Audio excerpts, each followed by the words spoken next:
সত্যিই first time আমাকে office থেকে এই প্রজেক্টটার কথা বলে, আমি করছি কি করছি বা কেন করছি বা কী নাথিং, লাইক গল্প কি নাথিং। আমি সবার আগে একটাই প্রশ্ন করেছি, তুমি আবার ডান্স করবে, মানে রিয়েলি?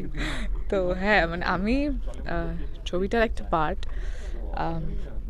তার জন্য তো আমি অবশ্যই এক্সাইটেড। কিন্তু আমি জানি যে আরও যারা বাংলার যারা দেবতাকে মাসভাবে দেখতে ভালোবাসে, তারা আমার থেকেও 3 গুণ বেশি এক্সাইটেড যে তারা কবে খাদান দেখবে।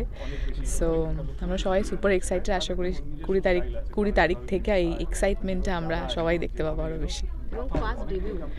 অফকোর্স ফার্স্ট ডেবিউ, আর তার উপরে একই অফকোর্স যেটা দেবতার অপোজিটে, অ্যান্ড দেন তার উপরে এতগুলো ভীষণ কোঅপারেটিভ অফকোর্স, আর এত ভালো অভিনেত্রীদের সঙ্গে স্ক্রিন শেয়ার করা। ইয়েস অফকোর্স, দুজন সুপারস্টার, যিশুদা মানতে রাজি হচ্ছিল না, but he is a superstar for us of course.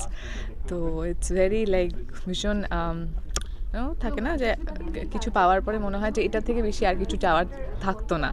এই সিনেমাটা আমার কাছে খানিকটা সেরকম, যে এটার থেকে বেশি ভালো ডেবিউ হয়তো আমি আর চাইতে পারতাম না।